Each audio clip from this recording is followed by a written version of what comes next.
Good morning students. आज हम start करेंगे विद गो टू स्टेटमेंट। जैसा इसका नाम है वही इसका काम है। ये इसको बताता है कि हमें इसके बाद कहाँ जाना है। गो टू कि मतलब वहाँ जाइए, ये कहता है। ये go to statement is use to alter the normal sequence of program execution by transferring control to some other part of the program. अब देखिए, मैं इस पेज पे थी। इस पेज के बाद ऑब्वियस है कि अगर ये पेज नंबर 86 है तो इसका मैं पेज नंबर 87 पढ़ूंगी। बट इस बुक में क्या हुआ, यहाँ पे जब मैं आई तो यहाँ लिखा था go to page number 92 and read section A. तो मेरा क्या हुआ, मेरा जो सीक्वेंस बना हुआ था वो इसने क्या किया है, कंट्रोल कर लिया है। मेरा सीक्वेंस क्या था, 86 के बाद 87, लेकिन इसने क्या कह दिया अब कि मुझे कहाँ जाना है, सीधा 86 के बाद 92। तो गो टू यही काम करता है, जो प्रोग्राम का सीक्वेंस चल रहा था ये उसको क्या कर देता है, चेंज कर देता है, कंट्रोल कर लेता है। यूज़ कैसे करना है, आपको लिखना है गो टू और एक लेबल। लेबल क्या होगा ये आप डिफाइन करेंगे। देखिए मैं एग्जांपल में बता देती हूँ साथ साथ। ये था, इसने लिख दिया गो टू हेयर। हेयर क्या है, यहाँ पे एक लेबल है।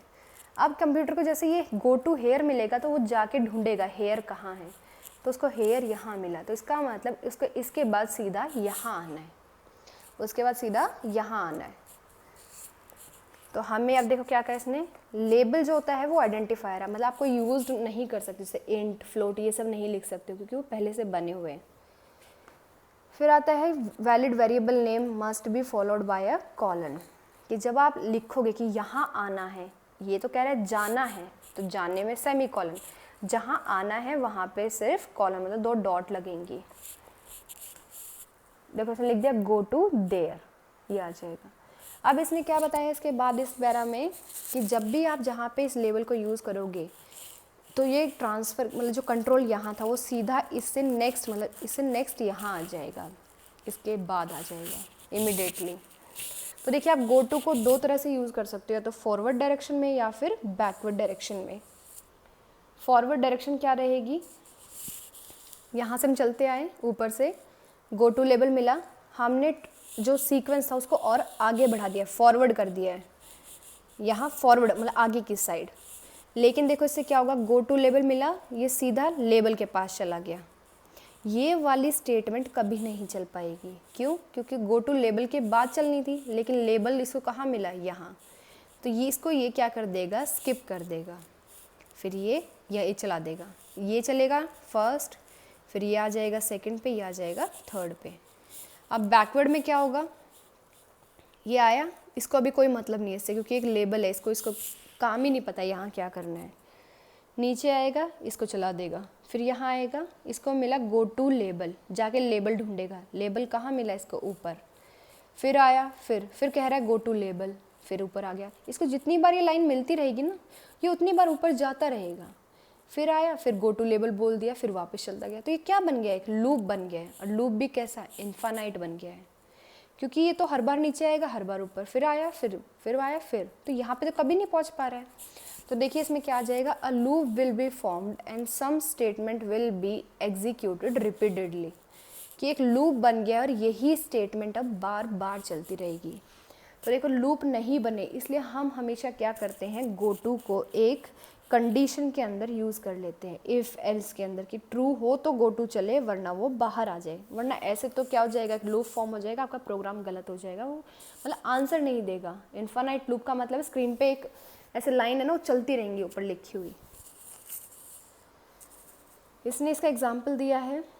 एग्जाम्पल देखिए क्या रहेगा, hash include stdio.h, hash include conny.h। Main शुरू किया, इंट ए लिया, क्लियर स्क्रीन कर दी कि हर बार नए में आंसर आए। फिर प्रिंट एफ लिया है, एंटर अ पॉजिटिव नंबर। ये मुझे लाइन स्क्रीन पे लिखी दिखाई देगी एज इट इज़, यहाँ से लेके एंटर से लेके कॉलन तक, क्योंकि किस में लिखी है, प्रिंट एफ में। जैसे ये लिखी आई तो मैंने क्या टाइप कर दिया, 4 टाइप किया। तो अब ये टाइप है सिर्फ स्क्रीन पे, लेकिन ये कंप्यूटर में उसकी वैल्यू के अंदर जाना चाहिए, जिस भी वेरिएबल का मैं ले रही हूँ, ए को जाना चाहिए ना, ए लिया है तो उसके लिए क्या यूज़ कर देंगे, स्कैन एफ, %d लगाया, %a, कि जो भी वैल्यू अब यूज़र ने लिखी है वो इसके अंदर चली जाए। तो 4 अब किसके अंदर चला जाएगा, ए के अंदर। फिर वो चेक करेगा इफ़ ए का अगर मॉडलो ले 2 के साथ, क्या वो 0 आ रहा है, इसका मतलब क्या है, ए इज़ डिविजिबल बाय 2, ये है इसका मतलब, क्या वो 2 से डिविजिबल है।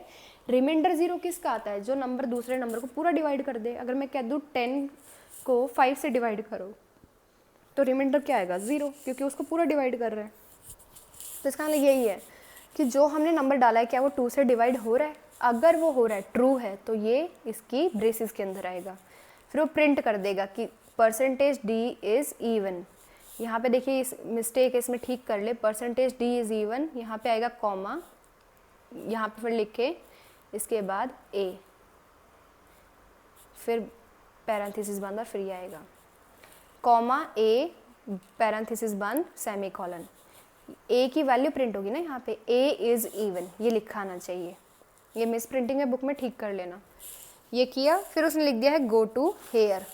अब इसके बाद कंप्यूटर क्या करेगा, सीधा जाके ऊपर से शुरू करेगा। क्या पता ऊपर चला गया हो हेयर, उसने उस टाइम नहीं उस पर काम किया हो। हेयर चेक करेगा, हेयर यहाँ मिला, तो इसका मतलब गेट CH और नेक्स्ट बंद हो गया प्रोग्राम, मतलब ख़त्म। अब एक नंबर ले लेते हैं 5 लिया। 5 क्या ट्रू कर रहा है इसको, नहीं, तो वो कहाँ आएगा इसके बाद, यहाँ आ जाएगा प्रिंट F परसेंटेज डी, मतलब ए कैसा है, ए इज़ ऑड।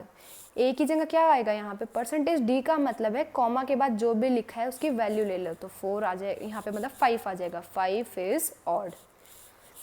अब देखिए साइड में मैंने एक लिखा है प्रोग्राम, खुद से ही आप चेक करें। मेन जैसे आप लिखते थे वही है, वहाँ से लिखा आगे। डबल में लिया है XY। अब मैंने ऊपर ले लिया है लेबल रीड, फिर लिया है scan F percentage F comma percentage X। ये मतलब वैल्यू आपको यूज़र से डलवानी है, तो इससे ऊपर आप एक लाइन लिख सकते हैं print F enter the value of X।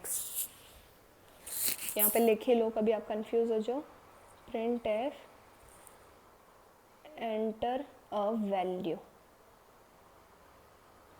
एक वैल्यू यूज़र डालेगा, यूज़र जो भी वैल्यू डालेगा अब वो किसके अंदर जाके सेव हो जाएगी, X के अंदर। फिर हम चेक कर रहे हैं if X is less than 0, अगर ये ट्रू है तो कहाँ चला जाएगा, गो टू रीड में। रीड का मतलब यहाँ गया, फिर से यही लाइन लिखी आएगी, फिर वो पूछेगा। फिर अगर X आपने 0 से छोटा दिया है, फिर वो ऊपर जाएगा, फिर पूछेगा, फिर ऊपर जाएगा, फिर पूछेगा।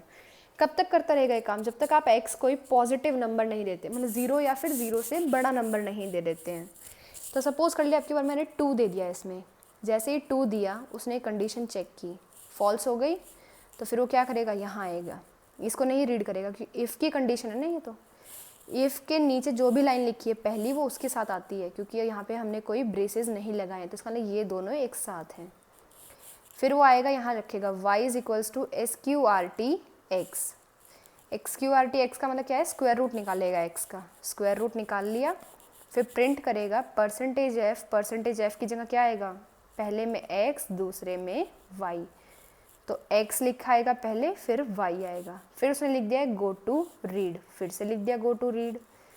अब वो फिर रीड को ढूंढेगा, यहाँ आया, फिर सारा काम करेगा, फिर जाएगा, फिर करेगा। इसका मतलब वो कभी इस प्रोग्राम को ख़त्म नहीं कर पाएगा, क्योंकि प्रोग्राम ख़त्म करने की जो लास्ट लाइन है वो तो गो टू रीड बन रही है, तो ये तो ऊपर चलता ही रहेगा। तो ये क्या बन गया, एक इन्फानाइट लूप बन गया है। ये कैसा बन गया, इन्फानाइट लूप, इसका मतलब परमानेंट लूप, ख़त्म नहीं कर पाओगे आप इसको। तो ऐसे लूप को आपको क्या करना चाहिए, अवॉइड करना चाहिए। तो कभी भी स्पेगेटी कोड नहीं लिखना, मतलब जो ये ऐसे मैंने कोड लिख दिया है ना, अभी ये बना दिया है, ऐसा नहीं करना है। आपको प्रोग्राम सिंपल रखना है और अवॉइड करना है कि ऐसा, हम क्या कहते हैं कि गो टू वैसे जितना उसके पॉसिबल यूज़ ना करो आप, क्योंकि गो टू ज़्यादातर गलतियाँ करवा देता है, तो आप उसको यूज़ ना करें, हम ये रिकमेंड करते हैं। आगे इसके कुछ एग्जांपल्स हैं चैप्टर में, ये आप रीड आउट करें। ये रीड करने के बाद आप एक्सरसाइज ट्राई कर ले। अगर आपको इसकी एक्सरसाइज में कोई डाउट आता है तो आप मुझे बता दें, बाकी फिर हम नेक्स्ट टाइम लूप स्टार्ट करेंगे।